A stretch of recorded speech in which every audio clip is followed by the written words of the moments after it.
guys, welcome back to my channel. Since it is October, I have decided to compile a top 10 list of my favorite fall, October, Halloween books as a recommendation list for anyone that's looking to read something seasonally appropriate. I am not a big fan of horror, so this list is going to be very horror light. It is mostly going to be things that I consider to be very atmospheric or things that are thrillers that maybe have some horror elements to them. So if you're a hardcore horror fan, this is probably not going to be the list for you. I'll just put that out there. But if you are like me and don't generally read a lot of horror, but you still want to read something seasonally appropriate, this might be for you. These are not in any particular order. I'm just going to be working through them 1 to 10. The first book on the list is The Night Circus by Erin Morgenstern. This is a book that I read several years ago. This book came out in 2011, and I think I got an advanced reader copy a few months before it came out, so 2010 or 11. I actually haven't read it since, so my memory of it is a little hazy, but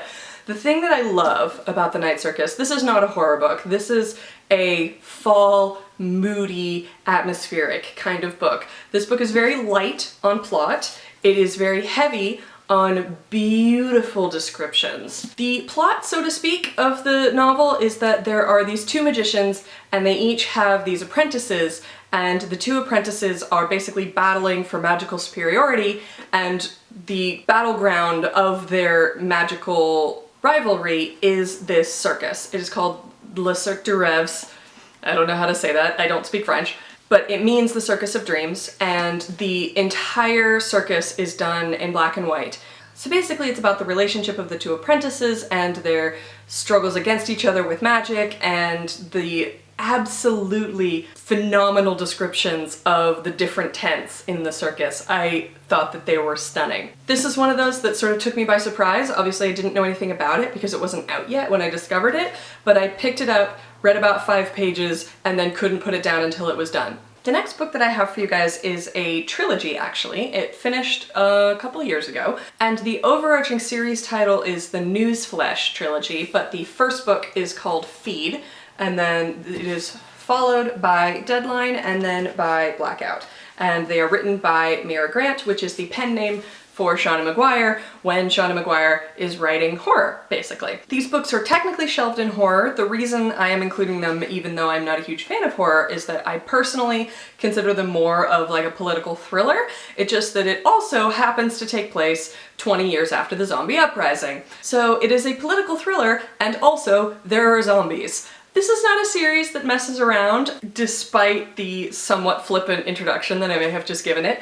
It is somewhat emotionally devastating. It is also amazing. I read these books kind of back to back. The first one I actually had a lot of difficulty moving on from because the ending kind of wrecked me, but then I started Deadline, and by the time I got through Deadline I knew that I instantly had to read Blackout, so I definitely recommend this series. It does edge more towards the horror. It's sometimes shelved in horror, but personally I consider it more of a political thriller.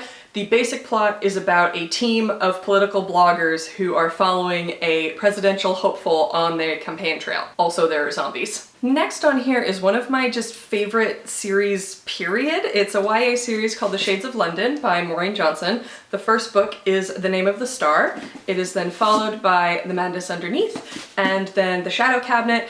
Book 4, which will finish the series, is not out yet, and yes, I wish that it were, but this series is fantastic. It has that sort of Maureen Johnson humor while also being really dark and creepy and ghost story-like and mystery novel-like, and it's set at a boarding school in London. The main girl comes from Louisiana, I think close to New Orleans, but it's like a small town in Louisiana, and it's sort of about her joining the British Ghostbusters. In the first book there is a series of attacks and murders that are mimicking the murders of Jack the Ripper, and that's sort of how she gets pulled into this whole thing that is happening. So these are funny and fast and sometimes really, really creepy. This next one is probably considered a bit untraditional. I think it is sometimes classified as horror, but it's also oftentimes just classified as sci-fi or fantasy.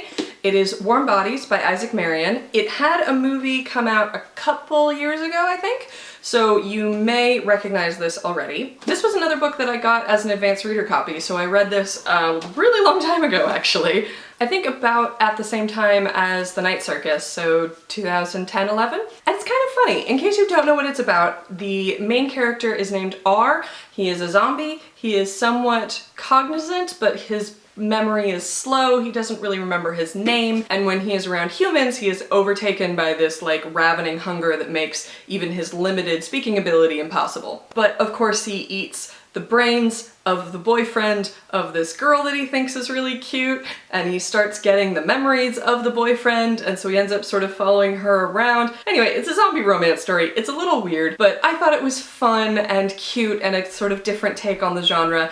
It is pretty clearly a Romeo and Juliet adaptation?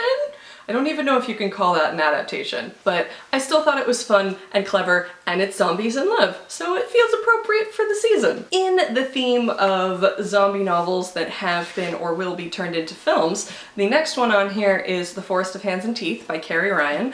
Book 2 in the series is called The Dead Tossed Waves, and then it is finished by The Dark and Hollow Places. This is not my favorite series, if I'm totally honest. I think that it does some things kind of okay, and some things pretty badly, actually. The first book being the weakest example, because the main character is in a love triangle that, first of all, we're somehow supposed to care about even when zombies are attacking, and second of all, the two boys that she's supposed to be trying to choose between are literally identical. They are the exact same person. So I didn't really care, particularly because there were also zombies happening. So this one is set sometime in the future. Zombies have obliterated most of civilization, and it is about this girl who is living in this very sort of puritanical type society, and there's this convent of nuns that basically run everything, and then zombies end up breaking through the defenses and they have to go on the run. Sort of what you expect from the genre. However, even though these aren't my favorite books in the world, the reason I'm bringing them up is that they will be getting a film adaptation, and supposedly Maisie Williams of Game of Thrones has been tapped to play the main character of Forest and Hands and Teeth. So since they're getting an adaptation, some people may want to check out the originals. The next book I have to recommend is one that I did on audiobook, so I don't have a physical copy of it. It is called The Girl with All the Gifts by M.R. Carey. I'm gonna try to like put the picture of the cover here if I can figure out how to do that. It is a recent release. It only came out within the last year or so. Oh boy, this one.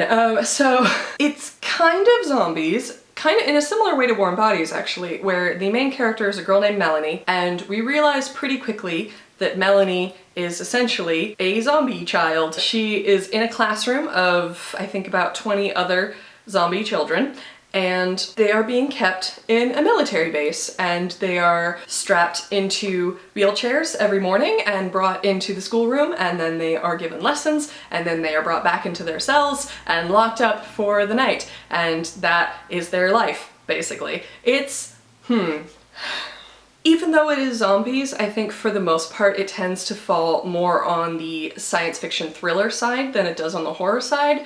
But when it does stray into horror, it tends to stray much more closely into psychological horror rather than physical, despite the fact that it's zombies. Particularly the ending. Oh man, I was not prepared for that. So Melanie is not the only narrator in this book, but she is, at least in the beginning, the primary narrator for this book. So it begins with a very sort of matter-of-fact, clinical, day-to-day description of her weekly routines. Having the soldiers come in, point their guns at her, strap her into her wheelchair so she can't move, like her arms are strapped in, her neck is strapped in, her feet are, and then they wheel her into the classroom and they have lessons all day, and then they get wheeled back, and when they undo the straps, they're still pointing guns at her, and she makes a joke of, "Oh, I won't bite," and they don't find that funny. And, you know, there's one teacher that she just adores above all the rest, and her name is Miss Justineau. And Miss Justineau's relationship with Melanie is one of the main catalysts for the book, because despite the fact that Miss Justineau knows that she's teaching a room of zombie children, she still ends up getting somewhat emotionally attached because all of the children are aware and learning, and psychologically speaking, are children. So obviously in the beginning of the book they're in something of a holding pattern, and the holding pattern does break, but I don't want to go too much into that or into what happens after it breaks, because that's sort of the drive of the rest of the novel. So what I will say is that it is very inventive. It is so unsettling. I finished it and almost regretted reading it. I'm not totally sure how I feel about it still. I know that it was really well written and that it was really engaging, but oh yeah, it was The Girl with All the Gifts by M.R. Carey. It is definitely a novel take on the zombie genre, I will say that. So the next one on here is actually a collection of short stories. It is Monstrous Affections. It is edited by Kelly Link and Gavin J. Grant, but it has a lot of different authors in here. Some names that you might recognize are Cassandra Clare, Holly Black, Patrick Ness, Sarah Rees Brennan, who is my particular favorite and the reason that I bought this anthology. The stories in these are sometimes a little weird, sometimes a little horrific, and sometimes hilarious, like Sarah Rees Brennan's Wings in the Morning, which, by the way, Wings in the Morning is the sort of sequel to a short story that ended up being about 100,000 words long that she wrote for free on her LiveJournal called The Turn of the Story. I will link the free Turn of the story down below so that you can read it because it is hilarious and amazing and kind of heartbreaking, but it's about growing up in a magical camp in Fantasyland, basically, and the really surly, angry redhead that comes from our world into this magical camp and is just like, this sucks, I want my iPod. So the sort of continuation of that story, Wings in the Morning, is in this anthology, which has an absolutely gorgeous cover, by the way. It's a little bit disturbing because it's a like wolf kind of eating a dude, but you know, that's fine. The next one on here is one that probably most of you have already heard of. It is The Graveyard Book by Neil Gaiman. It is a retelling of The Jungle Book, only instead of a young boy who is raised by jungle animals, it is a young boy who stumbles into a graveyard and is raised by the residents there. So there are ghosts, there are vampires, werewolves, various sort of host of characters that are all supernatural in essence and have helped to raise this boy. This is mostly meant for a younger audience. You know, I would usually classify it as middle grade, so 12 to 14-ish, but it is sweet and surprisingly emotional in some spots, and it has some elements of, you know, ghosts and werewolves and vampires, etc., but it's not horror, I would say. It's just a growing up kind of story that has these sort of elements to it. The next book on here is actually the only book that has no supernatural elements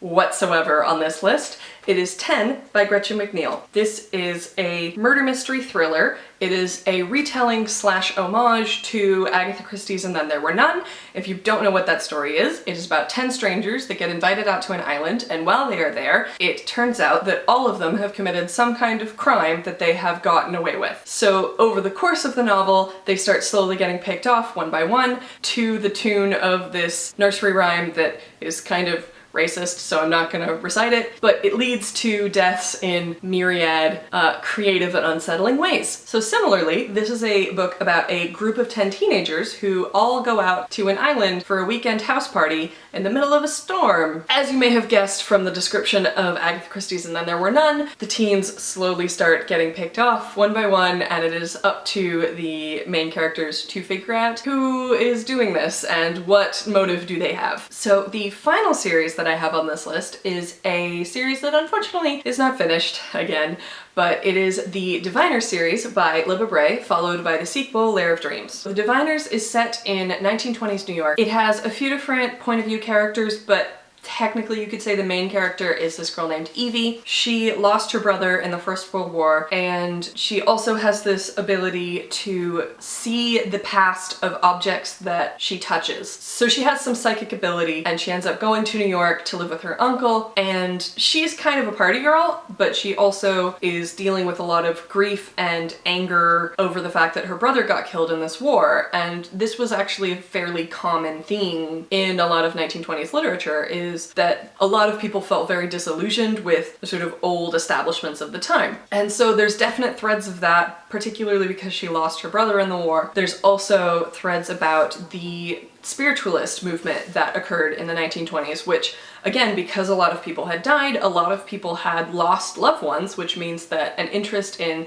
seances and spiritualism was sort of reawakened. So it is a mystery novel, it is a ghost story, It definitely has some scenes that are pretty creepy. There are a few scenes in these books that are from the point of view of the victims of the killer, so obviously those are not super pleasant to read. But the book is pretty compelling. I've heard some complaints about the 1920s slang that's in the novel. I can sort of see where they're coming from. It sometimes feels a little jarring because for the most part they're talking like modern teenagers, adolescents, except for a couple cases where they're not. But it didn't really bother me, and what I do really appreciate is the way that even though it's set in the 1920s, she doesn't try to pretend that everyone in the 1920s was white and straight.